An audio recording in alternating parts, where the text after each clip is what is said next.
그렇다면 많은 친구들이 진로, 직업 막 얘기를 하는데 선생님은 여기서 좀 더 중요하게 여기고 싶은 게 뭐냐면 바로 행복한이에요. 행복한.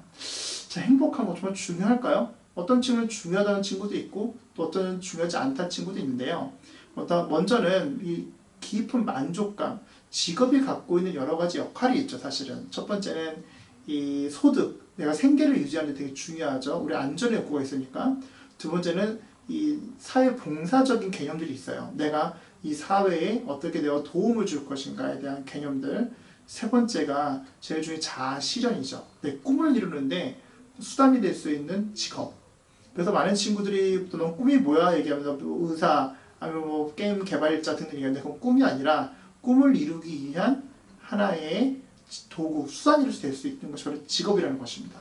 그래서 여기서 좀 더 우리가 헷갈리면 안 되는 개념이 여기 있다는 거고요. 그 다음에 행복한 진로가 되기 위해서 어떻게 되냐? 행복한 진로 발견은요. 따라해 볼게요. 세상의 깊은 필요와 뭐라고요? 세상의 깊은 필요와 나의 강점이 만나는 지점을 대화로 찾아가는 과정이에요. 그렇다면 누구랑 대화를 할까요?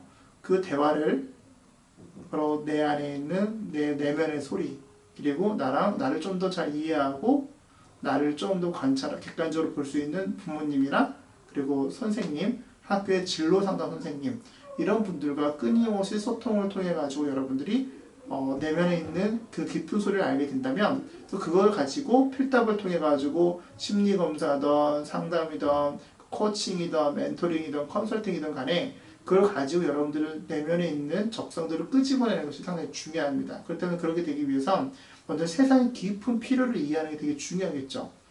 예를 들어서 그 선생님 사는 동네에는요 어떤 아주머니가 맛있는 빵집을 하나 여셨어요.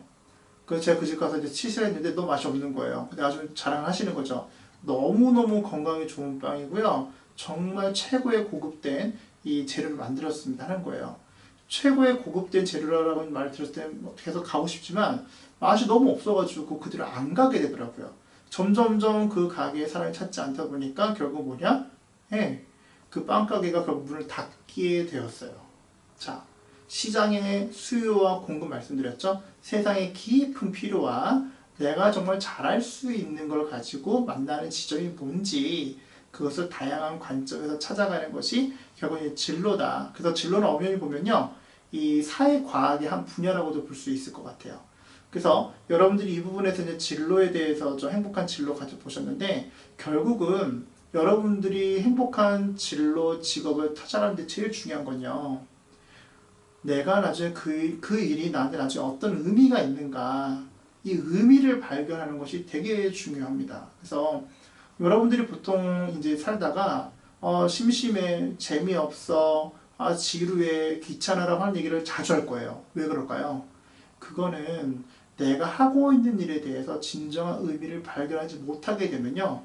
그 말이 내 삶에 계속 굴레가 돼가지고 계속해서 그 패턴을 살 수밖에 없죠. 근데 이것이 나에게 어떤 의미가 있을까? 그것을 꿈을 이루는 수단이던 어떤 사회 봉사든 다른 사람에도 도움의 기여가 됐던 내 생계에 도움이 됐던 이 세 가지 중에 하나라도 맡게 되고 또 그 안에서 의미를 발견하게 된다면 그 직업은 정말 자기한테 정말 좋은 직업인 거죠. 그럼 그것을 어떻게 하면 좋을까? 지금 이 순간부터예요. 지금 내가 하고 있는 공부, 내가 만나고 있는 친구, 내가 대화하고 있는 내 부모님, 내 동생, 형, 언니, 누나 할 것이 내가 내 삶 속에서 어떤 의미가 있는가 그 의미를 잘 발견하는 친구가 나중에 크면서도 자기가 하는 일에 대해서도 의미를 발견하게 됩니다. 왜 그러냐? 이 의미를 발견한다는 건 뭐냐면 뒤에서 얘기하겠지만 결국은 자기 성찰 진행하고 연결이 돼요. 그러니까 자기 성찰 진행 있는 사람은 보세요. 어떤 친구가 축구를 해요. 근데 축구를 재밌어서 시작했어요.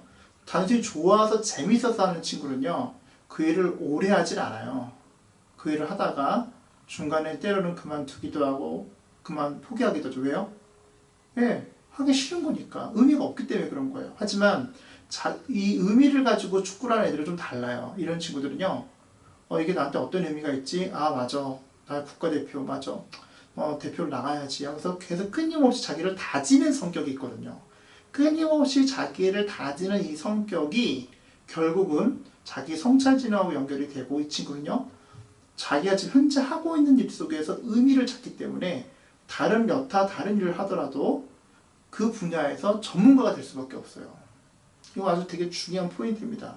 그래서 자기 성찰 능력 중에 하나인 자기 의미를 발견하기 위해서는요, 태도가 매우 중요합니다. 삶을 어떻게 내가 바라볼 것인가. 그래서 우리는 늘 살면서 불평, 불만, 답답함 얘기하죠. 선생님도 마찬가지예요. 그죠? 다 마찬가지. 하지만 그럼에도 불구하고 우리가 이 안에서 어떤 태도를 갖고 다시 일어날 것인가. 오뚜기처럼 그 생각을 바로 세우고 정진하는 연습이 좀 필요한 거죠. 그래서 그런 사람들이 나중에 인생을 다 살고 돌이켜 봤을 때, 아, 진로에 대해서도 행복했다, 아, 이 세상 소풍과 같았다라고 고백하는 사람인가 반면에, 아휴, 내가 빨리 죽었어야 되는데, 이렇게 하는 사람, 여러 사람이 달라지죠. 근데 그거는 삶의 태도하고도 상당히 연결이 되어 있습니다.